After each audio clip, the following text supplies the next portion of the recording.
स्वागत है ब्रेक के बाद। अब हम आपको भारत एट 7 में दिखाते हैं दिव्य भव्य महाकुंभ की बात करते हैं। सबसे पहले बात करेंगे आस्था के महाकुंभ की।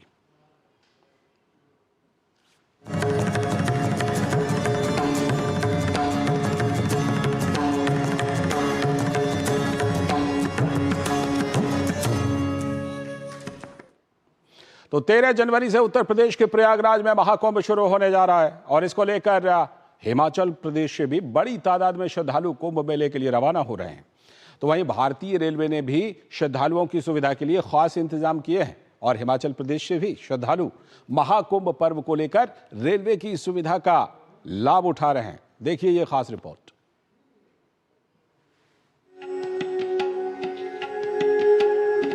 तेरह जनवरी को शाही स्नान के साथ महाकुंभ शुरू होने जा रहा है, जो 26 फरवरी तक चलेगा। और इस बार महाकुंभ के लिए प्रयागराज में तमाम तैयारियां कर ली गई हैं। भारतीय रेलवे ने भी इस साल महाकुंभ को लेकर श्रद्धालुओं को कई सुविधाएं दी हैं।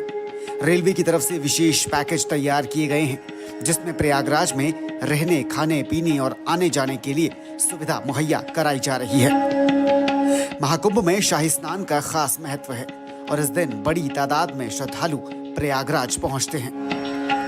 13 जनवरी को पौष पूर्णिमा के दिन महाकुंभ के लिए इस बार पहला शाही स्नान होगा। 14 जनवरी को मकर संक्रांति के दिन दूसरा शाही स्नान होना है। 29 जनवरी को मौनी अमावस्या के मौके पर तीसरा शाही स्नान होगा और 2 फरवरी को वसंत पंचमी के दिन चौथा शाही स्नान होना है। देवभूमि हिमाचल से भी बड़ी तादाद में श्रद्धालु महाकुंभ के लिए रवाना हो रहे हैं और श्रद्धालुओं में इसे लेकर खास उत्साह बना हुआ है। तो हमारी पहली बुकिंग है 16 से 16 टू 23, चंडीगढ़ से दिल्ली, दिल्ली से फिर आगे वाराणसी और आपका अयोध्या, फिर है कुंभ, वापसी है 23 की। कुंभ का बहुत महत्व है और जो काम योगी जी कर रहे, मोदी जी कर रहे, बहुत अच्छा कर रहे। इससे पहले ऐसा काम कभी नहीं हुआ और अच्छा है। तो कुंभ में सभी लोग जाते हैं, धार्मिक आस्था का प्रश्न है। सरकार से तो यही है कि भाई मतलब नहीं, अगर वो कुछ मतलब नहीं सीनियर सिटीजन को या दूसरे जो भी लोग कुंभ में जाना चाहते हैं, पहले तो ऐसी व्यवस्था होती थी। यहाँ से मतलब नहीं विशेष बसों का आयोजन किया जाता था और बस के द्वारा यात्री जाते थे, उनको किफ़ायती दरों पे मतलब नहीं वो भी करते थे। वहीं रेलवे की तरफ से विशेष इंतजामों को लेकर भी लोगों में उत्साह है। महाकुंभ ग्राम नाम से विशेष पैकेज IRCTC की तरफ से जारी किया गया है, जिसमें महाकुंभ जाने वाले श्रद्धालुओं के लिए प्रयागराज में विशेष इंतजाम किए गए हैं। महाकुंभ के लिए जो एक पैकेज बनाया है, ये सब्सिडाइज पैकेज है, बहुत अच्छा पैकेज है। एक सिक्योरिटी पॉइंट से भी है, एक एकत्रित होके भी जा सकते हैं। इसमें रेलवे से वहाँ रहने की भी सुविधा है। हम इसका स्वागत करते हैं। लोगों ने हिमाचल सरकार से भी महाकुंभ जाने वाले श्रद्धालुओं के लिए, खासकर वरिष्ठ नागरिकों के लिए विशेष प्रबंध करने की अपील की है, क्योंकि महाकुंभ को लेकर हिंदू श्रद्धालुओं की विशेष आस्था होती है।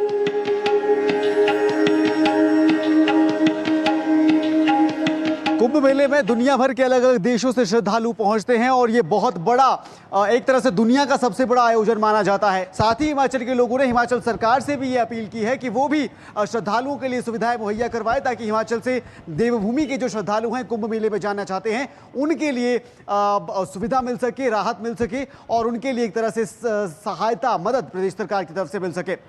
शिमला से कैमरा पर्सन ऋषिपाल के साथ धर्मप्रकाश, DD न्यूज। और अब अगली खबर बिहार से, जहां मंदिर की जमीन पर वक्फ बोर्ड ने दावा कर दिया है। बिहार में वक्फ बोर्ड का एक नया कारनामा सामने आया है। वक्फ बोर्ड ने मुजफ्फरपुर के बाबा गरीबनाथ मंदिर को नैवेद्यम प्रसाद की बिक्री के लिए नगर निगम द्वारा दी गई जमीन पर अपना दावा ठोक दिया है।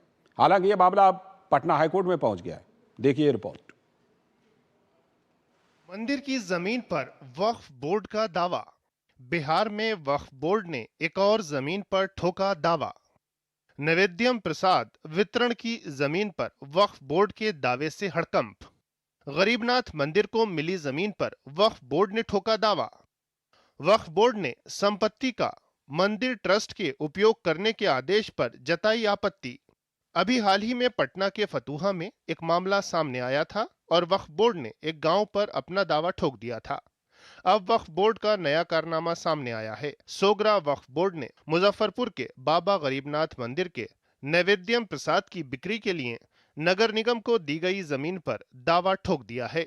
बाबा गरीबनाथ मंदिर के बगल की जमीन होने के कारण एक लंबे वक्त से इस प्लॉट का इस्तेमाल धार्मिक कार्यों के लिए होता रहा है। साल 2022 में तत्कालीन नगर आयुक्त ने 270 वर्ग फुट जमीन को श्री गरीबनाथ मंदिर न्यास समिति को प्रयोग करने के लिए आधिकारिक रूप से दे दिया था। 2022 में जो तत्कालीन नगर आयुक्त सर थे, उनके द्वारा उस ज़मीन को श्रावणी मेला के समय भीड़ भाड़ को देखते हुए अस्थायी रूप से वो जगह दिया गया था कि ताकि वहाँ पे प्रसाद का वितरण किया जा सके। तो उसको लेकर के यहाँ की जो समिति थी उनके द्वारा वक्फ बोर्ड में कंप्लेन की गई, तो वहाँ से आया था और ये मामला भी हाई कोर्ट में है। मुजफ्फरपुर में वक्फ बोर्ड के केयरटेकर मोहम्मद इम्तियाज अहमद ने दावा किया है कि उनके पूर्वजों का इस जमीन पर करीब 200 सालों से कब्जा है। वक्त के साथ कई चीजें जमींदोज हो गईं। पहले यहाँ सामाजिक कार्य होते थे। एक ज़मीन पड़ती पड़ी हुई है जो आज के डेट में भी पड़ती ही है, जो इमामबाड़ा की ज़मीन कभी हुआ करती थी। मामला कोर्ट में है। गरीबनाथ मंदिर से सटे जमीन का मामला अभी पटना हाई कोर्ट में है। वक्फ बोर्ड ने आपत्ति दर्ज करते हुए मामला दर्ज कराया है। इस मामले में पिछली सुनवाई 13 दिसंबर 2024 को हुई थी। कोर्ट ने सरकार को पक्ष रखने के लिए 28 जनवरी 2025 तक का वक्त दिया है। करीब 200 सालों से मंदिर से सटे इस जमीन का इस्तेमाल गरीबनाथ मंदिर के द्वारा किया जा रहा है। स्थानीय लोगों का कहना है कि वक्फ बोर्ड का जो दावा है वो बेबुनियाद है। मुजफ्फरपुर में लंबे समय से दोनों धर्मों के लोग रहते आ रहे हैं। ऐसे जबरदस्ती के दावों से शहर के सौहार्द पर भी असर पड़ता है। डीडी न्यूज़ के लिए पटना से मधुरेश नारायण। और अब बात करेंगे छत्तीसगढ़ की एक खास लखपति दीदी की। छत्तीसगढ़ के राजनांदगांव जिले के कुसमी गांव की लखपति दीदी दिव्या निषाद का दिल्ली में सम्मान होगा। वो 26 जनवरी को गणतंत्र दिवस के मौके पर राष्ट्रपति भवन में आयोजित एट होम रिसेप्शन में शामिल होंगी। इस दौरान राष्ट्रपति द्रौपदी मुर्मू उन्हें सम्मानित करेंगी। देखिए छत्तीसगढ़ से ये खास रिपोर्ट। लखपति दीदी दिव्या निषाद। राजनांदगांव की लखपति दीदी दिव्या निषाद का होगा सम्मान। कोरोना में पति की मौत से टूटा परिवार तो पत्नी ने संभाली जिम्मेदारी। अब है लाखों की इनकम, राष्ट्रपति करेंगी सम्मान। छत्तीसगढ़ की दिव्या निषाद ने विपरीत और संघर्षपूर्ण स्थिति में भी हार नहीं मानी और राष्ट्रीय आजीविका मिशन बिहान से जुड़कर सफलता की नई इबारत लिखी। दिव्या निषाद के परिवार की आर्थिक स्थिति अच्छी नहीं थी और वर्ष 2021 में कोविड-19 की वजह से उनके पति की आकस्मिक मृत्यु हो गई। गरीबी की स्थिति थी और उन्हें किसी तरह का अनुभव और ज्ञान नहीं था। पति की आकस्मिक मृत्यु के दुख ने परिवार को अंदर तक झकझोर दिया। ऐसे समय में अपने परिवार की जिम्मेदारी उठाने के लिए और अपने बच्चों के पालन पोषण के लिए समूह की दीदियों से दिव्या निषाद को हिम्मत मिली। मेरे हस्बैंड का जब देहांत हुआ तब बहुत हम लोग का परिस्थिति बहुत ही डाउन था। हम कैसे करेंगे, क्या करेंगे, इस टाइप का था। लेकिन समूह से जो बिहान वाले हैं बहुत मतलब सहयोग किए हैं। राष्ट्रीय ग्रामीण आजीविका मिशन बिहान से जुड़ने के बाद दिव्या के जीवन में परिवर्तन आया और आज बिहान की बदौलत उनका घर फल फूल रहा है। प्रशिक्षण के दौरान दिव्या निषाद बैंक सखी, बैंक मित्र, पुस्तक लिखने का कार्य तथा छोटे व्यापार प्रारंभ करने का कार्य सीखने लगी।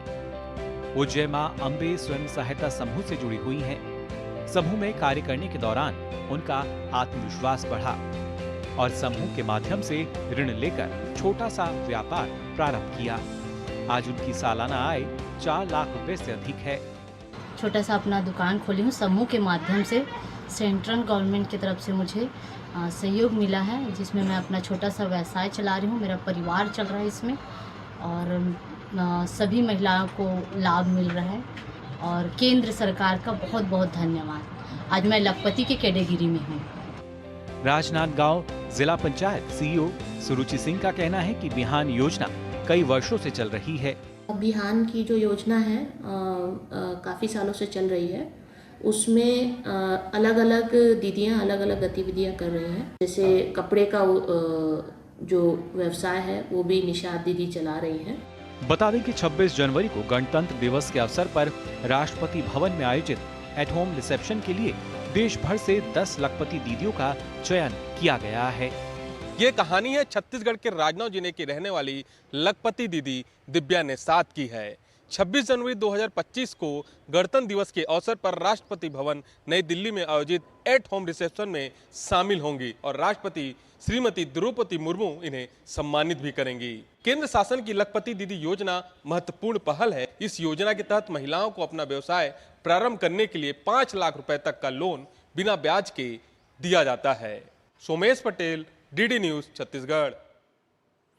आगे आपको दिखाएंगे राजस्थान से एक आश्चर्यजनक खबर। फिलहाल समय है एक छोटे से ब्रेक का।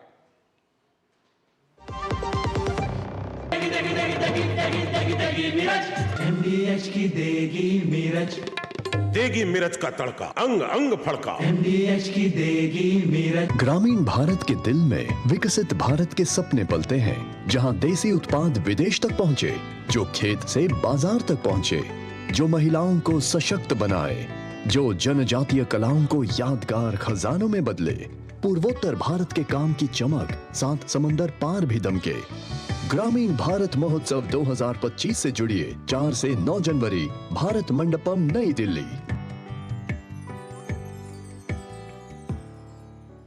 जब धरती चीर कर निकलता है लोहे का पत्थर और मिलता है मोंगिया के जोश से, फिर तपता है, पिघलता है और बनता है फौलाद। अब होता है सरिया सारी खूबियों के साथ। मोंगिया स्टील, मजबूत देश का मजबूत सरिया। स्वागत है ब्रेक के बाद। ब्रेक पर जाने से पहले हमने बताया था कि एक आश्चर्यजनक खबर आपको दिखाएंगे। राजस्थान के जैसलमेर के धोरों में ट्यूबवेल की खुदाई के दौरान निकल रहे पानी के सैलाब की चर्चा अभी खत्म नहीं हुई थी कि अब जोधपुर के गांव में पुराने बोरवेल को दोबारा खोलने से गैस निकल रही है और तीली लगाने पर एलपीजी गैस के चूल्हे की तरह आग भी जल रही है। आप देखिए ये खास रिपोर्ट। हमें दीजिए अनुमति। आज के भारत एट 7 में इतना ही। नमस्कार। आग उगल रही राजस्थान की धरती। पानी के फव्वारे के बाद अब आग उगल रही राजस्थान की धरती। जोधपुर के बोरवेल से निकलने लगी रहस्यमयी गैस। गैस की गंध और आग पकड़ने की घटना पूरे इलाके में चर्चा का केंद्र। अब तक आपने बोरवेल से पानी निकलने की बात ही सुनी होगी, लेकिन राजस्थान के जोधपुर से एक ऐसा मामला सामने आया है जिसने सबको हैरान कर दिया है। जोधपुर जिले की बावड़ी तहसील के तालों का बेरा में एक बोरवेल से आग निकल रही है। इस अनोखी घटना से गांव के लोग हैरान हैं। 15 साल पुराना बोरवेल काफी समय से बंद था। यहां लोगों को गैस की गंध आई। गैस की गंध आने पर माचिस की तीली लगाकर देखी गई तो तुरंत ही आग धधक कर जल गई। इसके बाद इस बात को लेकर चर्चा शुरू हो गई कि क्या पश्चिमी राजस्थान में गैस का भंडार है। दोनों घटनाक्रम के पीछे ये एक मैसेज हमको मिल रहा है कि हमारे धरती के नीचे राजस्थान में बहुत सारे गैस के रिजर्वायर उपस्थित हैं। बोरवेल से निकलने वाली गैस पर जब माचिस से आग लगाई गई तो यह आग में नीला कलर दिखाई दिया। इसका कारण बताते हुए विशेषज्ञ ने बताया कि गैस ब्लू कलर की है, जो कि सीधा साधा इशारा है कि इसमें मेथेन प्रचुर मात्रा में है। हमें लौ दिख रही है, उसका कलर ब्लू कलर का है। ये सीधा सीधा एक इशारा है कि इसके अंदर मीथेन प्रचुर मात्रा में 25% करीबन मीथेन गैस की एग्जिस्टेंस के कुछ रिकॉर्ड्स अवेलेबल हैं।